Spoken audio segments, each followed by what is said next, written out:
دوبارہ میں وتر کا خلاصہ کروں گی اور دوبارہ آپ کو کچھ چیزیں بتاؤں گی. ایکچولی اس کی تفصیل دوبارہ سے اور خلاصہ دوبارہ سے بتانے کا مقصد یہ بھی تھا کہ وتر پر عموماً بہت سوال آتے ہیں لوگوں کے. آپ جب دین کی بات کرنے نکلیں گے تو بہت زیادہ اس پر لے دے ہوگی. تو ایسے میں ایک تو یہ کہ صبر و تحمل سے کام لیں. اگر کوئی اصرار کرے کہ اس کو اسی طریقے پہ پڑھنا ہے جس پہ وہ پڑھ رہا ہے تو اس کو پڑھنے دیں, آپ اس کے پیچھے نہ پڑیں. لیکن ایک اچھی بات بتانے میں بخل بھی کبھی نہ کریں. اب دیکھیے کہ کسی کو ایک اچھی بات بتانا ہوتی ہے نا, جب جو اس کی مرضی کے خلاف ہوتی, یا کسی کو اس کی برائی یا غلطی سے روکنا ہوتا ہے نا, یہ بڑا ہی تکلیف دہ عمل ہوتا ہے, آسان نہیں ہوتا, کیونکہ اس میں انسان کو اپنے آپ کو قربان کرنا پڑتا ہے. لیکن وہ کیوں ایسا کرتا ہے؟ مثلاً آپ غلطی کر رہے ہیں اور میں آپ کو نہ بتاؤں تو اس میں میرا وقتی فائدہ تو ہے نا. کیا فائدہ ہے؟ میں آپ کی نظر میں بہت اچھی رہوں گی نا, ہے کتنی اچھی ہے, کچھ بھی نہیں کہتی, تعریف بھی بہت ہوگی کیونکہ آپ کے نفس کو چھوٹ مل رہی ہے. لیکن جو ہی میں نے آپ کو بتایا کہ نہیں آپ سو نہیں سکتے یا سیدھے ہو کے بیٹھے, تو یہ آپ کے نفس پہ بھاری ہے, تکلیف دہ ہے. لیکن شاید کوئی اس تڑپ کا اندازہ نہ لگا سکے کہ ایک شخص اگر دوسرے کو اس کی غلطی بتا رہا ہے تو کیوں بتا رہا ہے, کہ اس کے فائدے میں, کہ یہ شخص ایسے ہی سوتا رہ جائے گا, غفلت میں اس وقت کو کھو دے گا, غلط کام کرتے کرتے, چلے سونا غلط کاموں میں تو نہیں لیکن کلاس میں سونا بہرحال درست نہیں, یا چلے کلاس سے باہر نکل چلیں, کوئی اور غلطی آپ کر رہے ہیں. مثلا بعض لڑکیوں کے بارے میں مجھے شکایت پہنچی, مجھے نہیں معلوم درست ہے یا نہیں, کہ موبائل کا کچھ غلط استعمال ہوا ہے. وہ میں بھی کسی کا شک ہو, میں بھی درست ہو, کہ چھپ چھپ کے کچھ لوگ کرتے ہیں, آئی ڈونٹ نو. میں کسی کے تجسس میں نہیں جانا چاہتی, آپ سب موجود ہیں اور سب کو پتا ہے کہ کون کس کو کیا کرتا ہے, کیونکہ میں تو آپ کی محاسب نہیں ہوں نا, اللہ ہے. اگر آپ کسی کو بھی دھوکہ دیتے ہیں یا کسی انسان سے چھپ کے کوئی غلط بات کسی سے کر رہے ہیں جہاں نہیں کرنی چاہیے, یا منع ہے, اللہ نے منع کیا ہے, وہ میں نے منع نہیں کیا, آپ سب کو پتا ہے نا. گناہ کیا ہے اصل میں؟ گناہ کس کو کہتے ہیں؟ جو لوگوں سے چھپ کے کیا جائے, کہ آپ کو ڈر لگے کہ ہے کسی کو پتا چل گیا تو وہ کیا کہے گا, ہے نا یہ. اب مثلا میں آپ کو دیکھتی ہوں تو ایک تو یہ کہ میں آنکھیں بند کر لوں, ایک یہ کہ میں آپ کو بتاؤں آپ غلط کام کر رہے ہیں. مجھے پتا جب میں آپ کو بتاؤں گی تو آپ کی نظر میں انتہائی مبغوض ہوں گی. اب اگر میں کسی کو دیکھ رہی ہوں کہ غلط کام کر رہا اور پھر میں اس کو نہیں روک رہی اور وہ اسی غلطی پہ مر جاتا ہے, وہی غلط کر کر کے ختم ہو جاتا ہے, تو میں نے اس کے ساتھ کیا خیر خائی کی؟ تو یہ بھی تو تڑپنے کا ایک انداز ہے نا, کہ دوسرے کو غلطی کرتے ہوئے پکڑ لو, نہیں کرو غلطی. ٹھیک ہے انداز اچھا ہونا چاہیے, لیکن غلطی چھوڑو نہیں. یعنی غلطی دیکھتے ہوئے اسے برداشت نہیں کرو, اسے پی نہیں جاؤ, اسے چھوڑ نہیں دو, اصلاح کی فکر کرو. تو آپ جب تک یہ دل نہیں رکھیں گے کہ ایک طرف انتہائی ہمدردی اور دوسری طرف اپنی ذات کی قربانی, اس معاملے میں ایک ڈاکٹر کی مثال تھی کہ وہ جب کسی زخمی کو پٹی کرتی ہیں تو بڑے ہی سخت ہاتھ لگاتی, لیکن یہ ہوتا نہیں کہ ان کی ہوئی پٹی سے پھر مریض جو ہے اس کا زخم درست نہ ہو. مریض تو تڑپتا ہے, بعض اوقات روتا چیختا چلاتا بھی ہوگا, لیکن وہ اسی کے حق میں کہ اس کے سارے زخم ٹیپ ہر چیز سک کر کے نکال کے اور پھر صحیح طور پہ پٹی کی جائے جو حق ہے اس کا. اب اس کا اینڈ ریزلٹ کیا ہے کہ مریض کو فائدہ پہنچے. لیکن ایسے ڈاکٹرز بہت بدنام ہوتے ہیں کہ جن کو دیکھ کے لوگ بھاگنا شروع کر دیتے ہیں. لیکن اصل ہمدردی کس چیز میں ہے؟ کہ دوسرے کے لیے تڑپ ہو. ٹھیک ہے اس میں آپ جتنا بھی دوسرے سے رعایت کر سکیں, نرمی کر سکیں, ہمدردی کر سکیں, جو آخری دم تک ہو وہ کریں. اب جب آپ یہ وطر کا طریقہ کسی کو بھی بتائیں تو یہ سوچ کے نہیں بتائیں یہ سب غلط کر رہے ہیں اور ان کو یہی منوا کے چھوڑنا ہے اور ان کو اسی طریقے پہ لانا ہے اور ہم نے کسی خاص چیز کی چھاپ لگانی ہے لوگوں. یہ کوئی نیت اور غرض نہیں ہونی چاہیے. ہاں علم چھپانا ایک جرم ہے. علم چھپانا کیا ہے؟ جرم ہے. مقابلے پر پیش کرنا کہ فلاں ایسا نہیں کرتا تو میں ذرا مقابلہ کر کے اس دلیل اور حجت کو قائم کروں, جیسے عام طور پر دینی مدارس میں ہوتا ہے, وہ بھی درست نہیں. کوئی آپ سے پوچھتا نہیں تو پیچھے پڑنے کی ضرورت نہیں, لیکن کوئی آپ سے پوچھتا ہے تو صحیح بات بتانا لازم ہوتا ہے. علم چھپانا درست نہیں. بنی اسرائیل کے علماء کیا کرتے تھے؟ یا تو مرضی کی باتیں بتاتے تھے جس سے لوگ خوش ہوں, یا پھر چھپا جاتے تھے جو ان کے مسلک کے خلاف ہوتی تھی بات. اب ایک طریقہ تو یہ ہے کہ میں آپ کو بتاؤں ہی نہ کہ وطر کس کس طریقے پہ آپ صلی اللہ علیہ وسلم نے پڑھے، اور یہ سب صحیح احادیث سے باتیں ثابت ہیں. ایک تو آپ کو بتاؤں ہی نہ، اور صرف وہی بتاؤں جو آپ کر رہے ہیں، اسی پہ چھاپ لگاؤں، ٹھیک ہے یہ بھی کر لو، صحیح ہے. اب عوام کو تو آپ اس طرح کہہ سکتے ہیں کہ اچھا ٹھیک ہے جو کر رہے ہو کرو تو صحیح، یہ نہ ہو کہ نماز ہی چھوڑ جاؤ 7 اور 9 کے چکر میں. تو ایسی صورت میں آپ نے کیا کرنا ہے؟ کسی کے پیچھے جا کے پڑھنا نہیں، خود عمل کرنا ہے، لیکن کسی کو نہیں کہنا، حتیٰ کہ وہ آپ سے پوچھیں. وہ جب پوچھیں تو صحیح بات بتانی، آپشنز دینی ہے کہ سنت میں یہ اور یہ اور یہ طریقہ ہے. جب آپ فرما رہے ہیں جو چاہے اتنا پڑھ لے، جو چاہے اتنا پڑھ لے، جو اتنا چاہے پڑھ لے، پھر میں اور آپ کیسے پابند کر سکتے ہیں لوگوں کو کہ تم 3 ہی پڑھو لازم یا 5 ہی پڑھو؟ کرنا چاہیے ایسے نہیں. ٹھیک ہے، تو ان معاملات میں سب سے زیادہ خدا کے خوف کی ضرورت ہے، دوسری انسانوں کی بھلائی، کہ ان سے کوئی چیز چھپی نہ رہ جائے. یعنی جب پہلی دفعہ یہ ساری چیزیں میں نے اپنی آنکھوں سے پڑھنا شروع کی، یہ کتابیں، تو میرے ذہن میں ایک ہی سوال آتا، ہمیں ابھی تک کیوں نہیں پتا چلا، ہمیں کیوں نہیں بتایا گیا، ہم نے کیوں نہیں جانا، یہ کیوں نہیں بتایا جاتا. یعنی ہمیشہ میرے ذہن میں ایک ہی سوال اٹھتا تھا، اتنی دیر سے کیوں پتا چلا. تو میں سمجھتی ہوں کہ آپ لوگوں کا حق ہے کہ آپ کو یہ باتیں لا کے سامنے ایمانداری کے ساتھ رکھی جائیں. آپ اس کو اپنی تبلیغ کی پرائرٹیز پہ مت رکھیے، قرآن چھوڑ کے، آخرت کی بات چھوڑ کے، لوگوں کی خیر خواہی اور بھلائی. آپ صلی اللہ علیہ وسلم نے جب حضرت معاذ کو بھیجا تھا یمن کی طرف، کیا کہا تھا؟ سب سے پہلے کیا کرنا؟ ایمان کی دعوت. سب سے پہلا کام ہے اللہ کی معرفت. ایک شخص آیا آپ کے پاس پوچھنے لگا سب سے اچھا کام کیا ہے؟ آپ نے فرمایا اللہ کی معرفت. اس نے کہا سب سے اچھا کام کیا؟ آپ نے کہا اللہ کی معرفت. کہنے لگا یا رسول اللہ صلی اللہ علیہ وسلم میں آپ سے یہ نہیں پوچھ رہا، میں آپ سے یہ پوچھ رہا ہوں سب سے اچھا کام کیا ہے. تو آپ نے فرمایا علم کے ساتھ تھوڑا سا عمل بھی کافی ہے. یعنی تمہیں بہت سے عمل پتا ہوں گے، مراد یہ تھی بہت سے عمل تمہیں پتا ہوں گے، لیکن اللہ کی معرفت نہیں ہے نا، اس کے بغیر ہی کیے چلے جا رہے ہو. تو جو تم شعور کے ساتھ کرو گے، معرفت کے ساتھ کرو گے، تو وہ تھوڑے بھی بہت ہو جائیں گے. تم زیادہ کاموں کا تو پوچھ رہے ہو، اور کیا کرنا ہے، اور کیا کرنا ہے، واٹ نیکسٹ، لیکن یہ نہیں دیکھتے کہ کس طرح کر رہے ہو. یہ بھی تو دیکھنا فرض ہے نا کہ کس روح اور کس جذبے کے ساتھ کر رہے ہو. تو سب سے پہلا کام کیا؟ لوگوں کو اللہ کی طرف بلانا، اللہ کی معرفت. اگر آپ نے کسی کو اللہ کی معرفت نہیں دی تو خبردار جو ان کو آپ فروعی مسائل پہ لائیں. کوئی حق نہیں آپ کو جب تک اللہ اور رسول کی محبت نہ ڈالیں دلوں میں. یہ پہلا کام. اس کے بعد جب وہ کر لیں تو ایک سٹیپ اور، نماز. وہ کر لیں، زکوٰۃ. یعنی ایک کروا کے جب اس کو ایکسپٹ کر لیں، اس کے لیے تیار ہو جائے، پھر اگلی بات. اب آپ اس کو اپنے اوپر رکھ کے مت دیکھیں. آپ تو کئی سالوں سے قرآن پڑھا رہے ہیں. جو آپ کے سمجھ کا لیول ہے وہ عام لوگوں کا تو نہیں ہے کہ آپ چھوٹتے ہی جا کے ان کو کہیں تمہیں تو جاہل لوگ ہو، تم کو تو پتہ ہی نہیں کہ 9 بھی وتر ہوتے ہیں اور 7 بھی ہوتے ہیں. آؤ میں تم کو بتاؤں، چاہے خود پڑھوں یا نہ پڑھوں، آؤ میں تمہیں بتاؤں. تو اس معاملے میں بے حد احتیاط کی ضرورت ہے.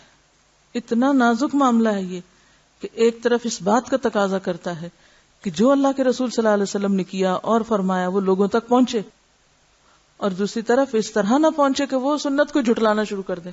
جاؤ میں نہیں مانتا. وہ بھی پھر ہم گناہ گار ہوں گے اگر ہم نے ان کو اس طریقے پہ بتایا کہ وہ کہیں کہ ہم نہیں مانتے، جاؤ. یہ اور بڑا جرم ہو جائے گا. تو پہلا کام پہلے کریں، جو میں کئی دن سے آپ سے کہہ رہی ہوں. پہلا کام پہلے کرنا ہوگا، اور پہلا کام کیا ہے؟ اللہ کی معرفت، اللہ کی محبت، اللہ کے رسول صلی اللہ علیہ وسلم کی محبت. لیکن وہ پہلا کرتے کرتے اس کو بھولنا نہیں کہ ہمیں صحیح بات بھی بتانا ہے لوگوں کو. سب سے پہلی بات تو یہ یاد رکھنے کی ہے کہ وتر رات کی آخری نماز ہے. رسول اللہ صلی اللہ علیہ وسلم نے فرمایا وتر رات کے آخر میں 1 رکعت ہے. یہ صحیح مسلم کی روایت ہے. یہ آپ کا فرمان ہے، قول ہے. کیا؟ کہ وتر رات کے آخر میں 1 رکعت ہے. حضرت عائشہ رضی اللہ تعالی عنہا سے مروی ہے کہ نبی صلی اللہ علیہ وسلم 1 وتر پڑھتے تھے. اور ابن عمر کی روایت ہے فَإِذَا خِفْتَ الصُّبْحَ فَأَوْتِرْ بِوَاحِدَةٍ، کہ جب صبح ہونے کا ڈر ہو تو 1 رکعت پڑھ لو. بنیادی طور پر اگر دیکھا جائے تو وتر نماز عشاء کے ساتھ کی چیز نہیں ہے، بلکہ ایک طرح سے نفل نماز کا تتمہ ہے. اگر آپ دیکھیں تو دن کی جو نمازیں جیسے فجر، ظہر، عصر کے بعد مغرب کی نماز کتنی ہے؟ 3 رکعت. ٹھیک ہے، یہ دن کی نمازیں بنتی ہیں نا، یعنی دن کی آخری نماز کیا ہے؟ مغرب کی نماز. تو مغرب کی نماز میں فرض جو پڑھتے ہیں ہم، تو فرض بھی کیا ہے؟ وتر. باقی سارے جو فرض ہیں وہ کیا ہیں؟ جفت ہیں، یعنی 2 4 4، اور آخری نماز وتر ہے دن کی. اسی طرح رات کی آخری نماز بھی کیا ہے؟ وتر ہے. اور رات میں عشاء کے فرض کے علاوہ جو نوافل پڑھے جاتے ہیں، یعنی اگر آپ دن کی نمازیں دیکھیں تو 2 2 4 4، 2 سنت ہو یا فرض ہو سب کیا ہے؟ جفت. اور مغرب اس کو کیا کر دیتی ہے؟ ایک طرح سے طاق کر دیتی. اب رات کی نماز عشاء ہے، فرض ہیں، سنتیں ہیں، نفل ہیں، قیام اللیل ہے، تہجد ہے، جو کچھ بھی ہے، اس کو کیا چیز طاق کرتی ہے؟ ایک وتر کرتا ہے. ٹھیک ہے، تو وتر کی ویسے اہمیت کیا ہے؟ حدیث میں آتا ہے نا کہ ان اللہ وتر یحب الوتر، کیونکہ اللہ تعالیٰ خود ایک ہے تو ایک کو پسند کرتا ہے، یعنی وتر کو پسند کرتا ہے. اسی لیے آپ دیکھیں کہ عموماً جو تعداد بتائی جاتی ہے وہ بھی عموماً وہ کیسے ہوتی ہے؟ وتر میں ہوتی، طاق نہیں ہوتی. جیسے 3 ہے، 7 ہے، اسی طرح 33 بار پڑھنا ہے. تو زیادہ اگر آپ تعداد کو دیکھیں گے تو وہ بھی وتر میں. پھر اسی طرح 7 سماوات ہے. تو بہرحال اب یہاں کو مقابلے کی ضرورت نہیں، صرف ایک سوچ دینا مقصود ہے کہ وتر کرنا یا وتر پڑھنا جو ہے عبادات میں وہ ایک پسندیدہ عمل ہے. اسی لیے جمہور کی رائے یہی ہے کہ وتر کی قضا ہوگی، اگرچہ وہ فرض نہیں ہے. اب سنت نفل کی تو قضا نہیں ہے نا، لیکن وتر کی قضا ہوگی. اب دوسری بات ہے وتر کی تعداد. تو وتر کی تعداد زیادہ سے زیادہ کیا ہے؟ 9، اور کم سے کم 1. اب یہ یاد رکھیے کہ اگر آپ 9 رکعتیں پڑھیں تو آخری رکعت سے پہلے آپ تشہد بیٹھیں گے، یعنی 8 پڑھ کے اتحیات پڑھ کے پھر 1 پڑھیں گے. اس کی دلیل کیا ہے؟ کہ حضرت عائشہ رضی اللہ تعالی عنہا سے مروی ہے رسول اللہ صلی اللہ علیہ وسلم نے وتر کی 9 رکعتیں ادا کی، ان میں صرف 8ویں رکعت میں بیٹھے، پھر 9ویں رکعت پڑھ کر سلام پھیرا. یہ صحیح مسلم کی روایت ہے، آپ اس کو چیک بھی کر سکتے ہیں، صحیح مسلم میں حدیث نمبر 746 ہے. ٹھیک ہے، تو اگر آپ 9 پڑھ رہے ہیں تو 8ویں رکعت پر بیٹھیں گے. پھر اسی طرح حضرت ام سلمہ سے مروی ہے کہ رسول اللہ صلی اللہ علیہ وسلم 7 یا 5 وتر پڑھتے تو ان کے درمیان سلام یا کلام کے ساتھ فاصلہ نہیں کرتے. اس میں ایٹ اسٹریچ 5 پڑھ کر ہی سلام پھیرنا ہوگا، 7 پڑھ کے ہی سلام پھیرنا ہوگا، بیچ میں 2 پڑھ کے سلام نہیں پھیریں گے آپ، اور نہ ہی اتحیات بیٹھیں گے.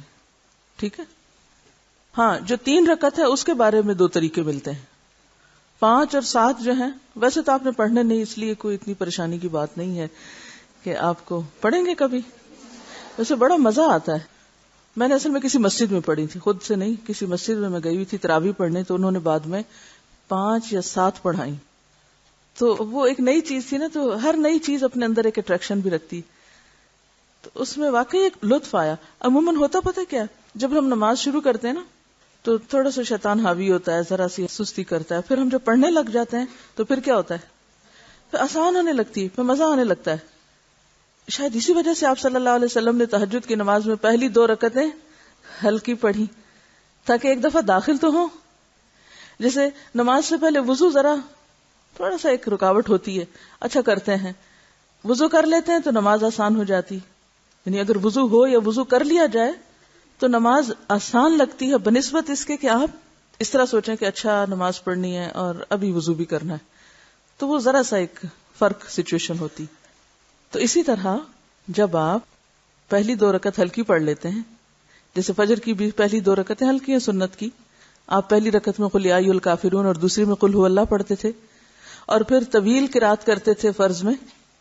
تو اسی طرح یہاں پر بھی ہم دیکھتے ہیں کہ اگر آپ 5 رکعت کٹھی پڑھ رہے ہیں یا 7 رکعت کٹھی پڑھ رہے ہیں تو آپ 1 پڑھیں گے 2، تو پڑھتے پڑھتے ایک طرح سے مزہ بھی آنے لگتا ہے. تو اب خلاصہ آپ اپنے ہاتھوں پہ کر لیجیے کہ 9 پڑھنے کا طریقہ بتائیے. 8ویں رکعت پہ تشہد اور 9ویں پہ سلام. 7 پڑھنے کا طریقہ جی ایٹ اسٹریچ ایک ہی ساتھ 7 پڑھ کے ایک ہی دفعہ سلام پھیریں گے، بیچ میں نہ سلام نہ کلام اور نہ ہی تشہد. سلام کلام سے مراد وہ السلام علیکم جو نماز کا سلام، ویسے سلام نہیں. ٹھیک ہے. 5 کیسے پڑھیں گے؟ جی ہاں. اب 3 کیسے پڑھیں گے؟ 2 طرح سے. ایک طریقہ یہ ہے کہ 2 رکعت پڑھ کے سلام پھیر کے، اور اگر کوئی بات بھی کرنی پڑے چھوٹی موٹی تو کر کے پھر 1 رکعت پڑھ لی. اور دوسرا طریقہ ایک ہی اسٹریچ میں 3. اور 1 کیسے پڑھیں گے؟ بس 1 پڑھ لیں گے. ٹھیک ہے. اب آپ کہیں گے یہ کیا 9 پڑھنے کا طریقہ الگ، 3 کا الگ، 5 کا الگ؟ تو ایسا ہی پڑھا گیا. کوئی ہوگی حکمت، اگر ہمیں ابھی سمجھ نہیں آ رہی کیونکہ ہم نے ابھی اتنا غور ہی نہیں کیا اس میں، لیکن جیسے پتا چلا ویسے کر لینے میں حرج کیا ہے. میں تو بعض اوقات یہ سمجھتی ہوں کہ یہ ہمارے چھوٹے چھوٹے ٹیسٹ ہوتے ہیں اطاعت کے، کہ عموماً وہ چیز ماننا زیادہ آسان ہوتی ہے جس کے پیچھے کوئی لاجک ہو یا جو ہمیں سمجھ آ جائے، اور وہ چیز ماننا مشکل ہوتی ہے جس کے پیچھے کوئی لاجک نہ بنے اور ہم کہیں اس کی تو کوئی سینس ہی نہیں بن رہی. عام طور پر یہ اس کے لیے میں نہیں کہہ رہی، عام طور پر ہم جب کوئی کام نہیں کرنا چاہتے تو کیا کہتے ہیں؟ اس کی سینس نہیں بن رہی، تو وہ پھر ہم اپریشیٹ نہیں کرتے، ہم اس کو کرنا نہیں چاہتے. لیکن جس چیز کی ہمیں سمجھ آ جائے، جو ہماری عقل میں سما جائے، جس کا ہمیں فائدہ پتہ چل جائے، پھر اس کو کرتے ہوئے دیر بھی نہیں لگتی. تو پھر جب نفس راضی ہو جاتا ہے تو پھر کرنا بھی اچھی بات ہے، لیکن جب نفس راضی نہ ہو اور پھر کرا جائے تو اس کا 1 گنا اور اجر مل جاتا ہے انسان کو. تو حدیث میں آپ کو سنا دیتی ہوں کہ رسول اللہ صلی اللہ علیہ وسلم 7 یا 5 وتر پڑھتے تو ان کے درمیان سلام یا کلام کے ساتھ فاصلہ نہیں کرتے تھے.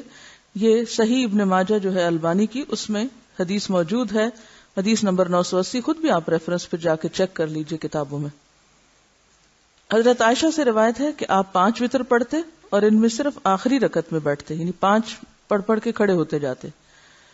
حضرت ابو ایوب انصاری کہتے ہیں کہ رسول اللہ صلی اللہ علیہ وسلم نے فرمایا وتر ہر مسلمان پر حق ہے، جسے 5 وتر پڑھنا پسند ہو وہ ایسا کر لے، جسے 3 پڑھنا پسند ہو وہ ایسا کر لے، جسے 1 پڑھنا پسند ہو وہ ایسے کر لے، یعنی 1 پڑھ لے. ویسے عبادات کے معاملے میں ہمیں کم تعداد زیادہ پسند ہوتی ہے، دنیا کے معاملے میں، مال کے معاملے میں، دنیاوی فائدوں میں ہمیں زیادہ چیزیں زیادہ پسند ہوتی ہیں. حضرت ابو ہریرہ سے روایت ہے کہ نبی صلی اللہ علیہ وسلم نے فرمایا 3 رکعت وتر نہ پڑھو اور مغرب کی نماز سے مشابہت نہ کرو. اس کا یہ مطلب نہیں کہ 3 پڑھنا منع ہے، وہ تو مراد اس سے یہ ہے کہ مغرب کی طرح 3 نہ پڑھو، یعنی 2 تشہد والی جو ہے یہ مراد ہے. ابن حجر نے اس کی یہی وضاحت کی ہے. اب آپ دیکھیے کہ وتر کا جو حکم ہے اس پر بعض کہتے ہیں کہ یہ واجب ہے، بعض کہتے ہیں سنت مؤکدہ ہے. امام ابو حنیفہ سے یہ بھی روایت ہے کہ وہ کہتے ہیں وتر فرض ہے، یعنی فرض کے درجے میں اس کو کرتے ہیں. یعنی کہ اس میں علماء یہ تو نہیں کہتے کہ نفل کے درجے میں، یہ کسی نے نہیں کہا کیونکہ اس کی تاکید بہت ہے، لیکن اس میں تھوڑا تھوڑا فرق ہے. کسی نے اس کو فرض کے درجے میں، کسی نے اس کو واجب کی، کسی نے اس کو سنت مؤکدہ کے درجے میں کہا ہے. حضرت علی رضی اللہ تعالیٰ عنہ سے مروی ہے، ترمذی کی روایت ہے کہ وتر فرضوں کی طرح حتمی اور لازمی نہیں بلکہ سنت ہے جسے رسول اللہ صلی اللہ علیہ وسلم نے مقرر فرمایا، یعنی فرض کی طرح نہیں ہے بلکہ آپ کی مقرر کردہ سنت ہے. پھر اس کے بعد وتر کا وقت کیا ہے؟ آپ کو کیا سمجھ آیا تھا وتر کا وقت کیا ہے؟ عشاء کے بعد سے لے کر طلوع فجر تک ہے. حضرت خارجہ بن حذافہ سے مروی ہے کہ رسول اللہ صلی اللہ علیہ وسلم نے فرمایا وتر کا وقت نماز عشاء کے بعد سے طلوع فجر تک ہے.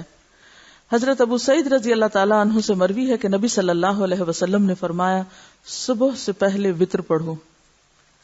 تو اس سے کیا پتہ چلتا ہے کہ جس کو یہ ڈر ہو کہ وہ اٹھ نہیں سکے گا تو وہ رات کو عشاء کے ساتھ ہی پڑھ لے، اور جو اٹھنے والا ہے وہ صبح ہونے سے پہلے تہجد کے بعد پڑھے.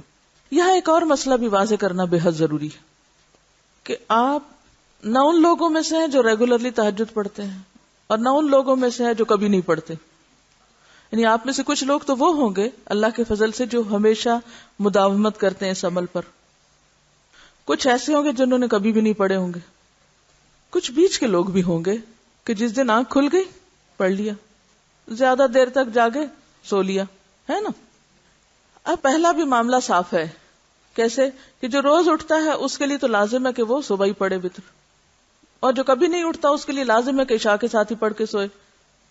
اور جو بیچ کی کیٹیگری ہے کبھی اٹھ کے کبھی نہیں، لیکن نہ کرنے سے بہتر ہے کہ جب اللہ توفیق دے، کیونکہ بعض لوگ کی ایسی مجبوریاں ہوتی ہیں، ایسے کام ہوتے ہیں کہ جس میں چاہت کے باوجود وہ روز نہیں اٹھ پاتے، تو نیت وہ کر کے سوتے ہیں، اچھا اللہ نے اٹھایا اٹھ جائیں گے، لیکن پھر اٹھ سکتے ہیں، کبھی نہیں اٹھ سکتے. ایسی صورت میں پھر کیا ہے، عشاء کے ساتھ ہی پڑھ لیں. جب آپ کو شک ہو شاید نہ ہی اٹھ سکوں تو بہتر ہے عشاء کے ساتھ پڑھ لیں. اب آپ نے وہ تو پڑھ لیا، اب آپ سویرے اٹھ بھی گئے، اب اٹھنے کے باوجود آپ سو رہے ہیں، نہیں وہ میں نے چونکہ وتر پڑھ لی، اس میں نے اب اٹھ کے نفل نہیں پڑھنے. یہ نہ کریں. کیوں؟ خواہ آپ نے وتر پڑھ لیے پھر بھی کیا ہے، آپ پڑھ لیں نفل. کیوں؟ کیا جواز ہے؟ دلیل آپ صلی اللہ علیہ وسلم کے عمل سے یہ بات ثابت ہے کہ آپ نے عشاء کے بعد 2 رکعت بیٹھ کے بھی پڑھے. ابھی میں نے آپ سے عرض کیا کہ وتر جو ہے وہ طاق کرتا ہے رات کی نماز کو، تو خواہ آپ اس کو پہلے پڑھ لیں یا بعد میں پڑھیں، وہ وتر تو وتر ہی رہے گا نا، یا نہیں؟ سمجھ گیا ہماری بات؟ آپ نے رات کی آخری نماز وتر کر لی، سویرے اٹھ کھڑے ہوئے، اب آپ نفل پڑھنا چاہتے ہیں. اب آپ سوچتے ہیں نہیں چونکہ آخری نماز وتر ہونی چاہیے، اب شاید نفل میرے پابندی لگ گئی، میں نفل نہیں پڑھ سکتی. بعض اوقات ایسا ہوتا ہے نا، آپ عشاء پڑھ کے سو جاتے ہیں اور آپ کی اچانک آنکھ کھل جاتی ہے، کوئی برا سا خواب دیکھ لیتے ہیں، آپ کی نیند اڑ جاتی ہے، یا کوئی ایسی خدا نخواستہ، اب آپ کا کیا دل چاہتا ہے اٹھ کے کچھ نفل پڑھ لیں. کوئی خیال آ جاتا ہے استخارہ کرنا ہے، کوئی حاجت کا ہوتا ہے نا، ایسے کئی دفعہ. انسانی زندگی ہے، اس میں ہر چیز ایک روٹین پہ نہیں چلتی. اب بہت سے لوگ ایسے معاملات میں دین کی حکمت کو نہیں سمجھتے. وہ کہتے ہیں چونکہ آپ نے فرمایا رات کی آخری نماز وتر ہے، لہٰذا اب نفل شاید منع ہے. تو منع نہیں فرمایا ساتھ آپ نے، ٹھیک ہے. اگر آپ نے اٹھ کے حاجت کے یا استخارے کے یا کوئی بھی نفل پڑھ لیے تو اس کا جواز موجود ہے. یعنی یہ کہنا کہ آخری نماز وہ بناؤ، یہ ہے معمول کی بات، آئیڈیل سچویشن، اور ہمیشہ ایک گرے ایریا بھی ہوتا ہے، یہ ایک ایکسپشنل صورت بھی ہوتی ہے. تو ایکسپشنل صورتیں آپ کو پتہ ہونی چاہیے رخصت اور جواز کی.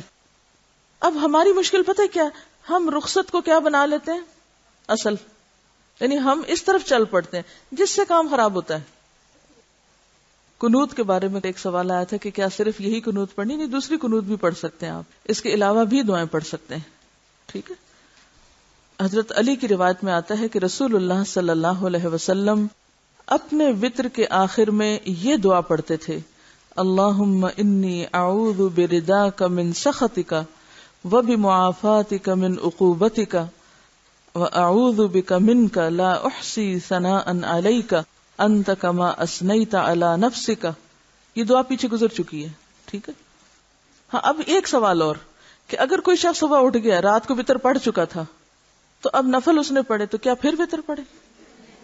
پھر نہیں پڑھے گا. کیوں؟ اس لیے کہ وہ تو جفت کر دے گا، ٹھیک ہے. کیونکہ ایک رات میں آپ نے کیا فرمایا تھا؟ ہاں، یہ ضرور آپ نے فرمایا کہ ایک رات میں 2 وتر نہیں ہے.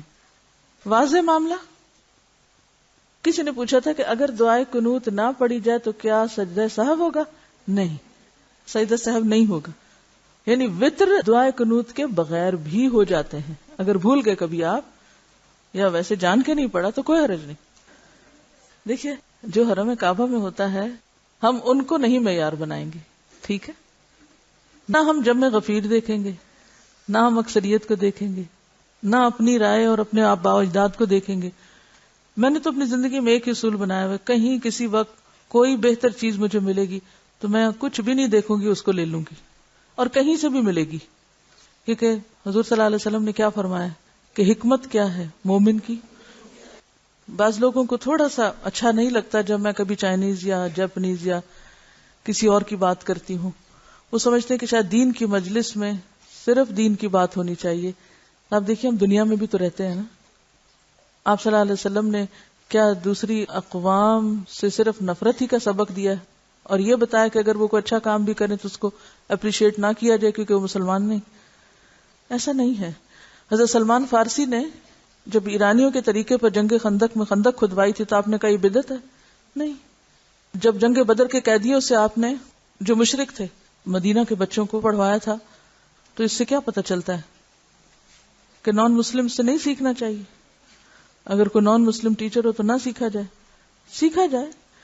ہمیں ایک فکر ضرور کرنی چاہیے کہ کہیں وہ وہاں سے وہ سب کچھ نہ لے آئے جو ہمارے دین میں درست نہیں. اس کے لیے ان کو کچھ کہنے کے بجائے اپنا محاذ مضبوط کریں, اپنے بچوں کو اسٹرانگ کریں, کیونکہ انہیں اسی ماحول میں جینا ہے. اگر آج آپ ان کو بہت پروٹیکٹڈ بھی پالیں گے نا تو کیا ہوگا, وہ فیس نہیں کر سکیں گے دنیا کے چیلنج, خوف زدہ رہیں گے ان سے. ایکسپوجر نہیں ہوگا تو چیلنجز کا مقابلہ نہیں کر سکیں گے. اور یہ وجہ کہ آپ نے دیکھا ہوگا کہ جو مائیں اپنے بچوں کو بہت ڈھانک لپیٹ کے پالتی ہیں وہ بچے بیماریاں برداشت ہی نہیں کر پاتے, کبھی کسی چیز سے کبھی کسی چیز سے متاثر ہوتے رہتے ہیں. اور اس کے برعکس آپ نے کئی لوگوں کو دیکھا ہوگا وہ بچوں کو ہلکے پھلکے کپڑے میں, کوئی ان کو بیماری نہیں, کچھ نہیں, جیسا تیسا پانی پلائیں, کچھ کریں. ٹھیک ہے اس میں بھی کئی خرابیاں ہوتی ہیں جب حد سے بڑھ جاتے ہیں, لیکن عموماً بہت زیادہ پروٹیکشن کسی چیز کی جو ہے وہ بعض اوقات نقصان دہ بھی ہونے لگتی ہے. تو امیون ہو جاتے, اس کے لیے بہتر ہے کہ اندر سے سسٹم جو ہے اس کو اسٹرانگ کیا جائے. اب یہی سے دوبارہ دیکھتے ہیں اسی کو مزید وضاحت, کیونکہ شاید اس کتاب کو آپ کو آگے کہیں بتانا یا پڑھانا پڑے تو آپ اس کو زیادہ بہتر طور پر کر سکیں. پیج 235 سے دیکھ لیجئے. حضرت ابی ابن کعب فرماتے ہیں رسول اللہ صلی اللہ علیہ وسلم 3 وتر پڑھتے اور دعائے قنوت رکوع سے پہلے پڑھتے تھے. ٹھیک ہے, تو بعض لوگ رکوع میں جا کے پھر کھڑے ہو کر پھر ہاتھ اٹھا کے, یعنی رفع الیدین کے بعد پھر ہاتھ اٹھا کے پڑھتے ہیں. تو یہاں پر یہ جو روایت ہے نسائی کی, اس میں کیا ہے کہ آپ 3 وتر پڑھتے اور دعائے قنوت رکوع سے پہلے پڑھتے. حضرت عبداللہ بن مسعود اور صحابہ کرام قنوت وتر رکوع سے پہلے پڑھتے. وتر میں رکوع کے بعد قنوت کی تمام روایات ضعیف ہیں. جو روایات صحیح ہیں ان میں صراحت نہیں, کیا ہے, ان میں کوئی صراحت نہیں کہ آپ کا رکوع کے بعد والا قنوت قنوت وتر تھا یا قنوت نازلہ. قنوت نازلہ میں تو ہمیں پتہ چلتا ہے کہ رکوع سے اٹھ کر, لہذا صحیح طریقہ یہ ہے کہ وتر میں قنوت رکوع سے قبل کیا جائے. ٹھیک ہے. اب اس میں آپ دیکھیے کہ کوئی صراحت نہیں کہ ہاتھ اٹھائے جائیں. بعض صحابہ کے آثار ملتے ہیں کہ ہاتھ اٹھائے گئے, لیکن اصل بات یہ ہے کہ اگر انہوں نے اٹھائے تو دعا سمجھ کے اٹھائے, اگر آپ اٹھا لیں تو بھی, اور اگر اس کو رکھ لیں تو صراحت نہیں ہے نا یہاں. اگر تو صراحت آ جائے پھر تو اسی طریقے پر آپ کو چلنا ہے, اگر صراحت نہیں تو اس میں پھر دونوں طرح سے بھی اگر کر لیا جائے تو حرج نہیں, کیونکہ اس میں حلال حرام کی بات نہیں.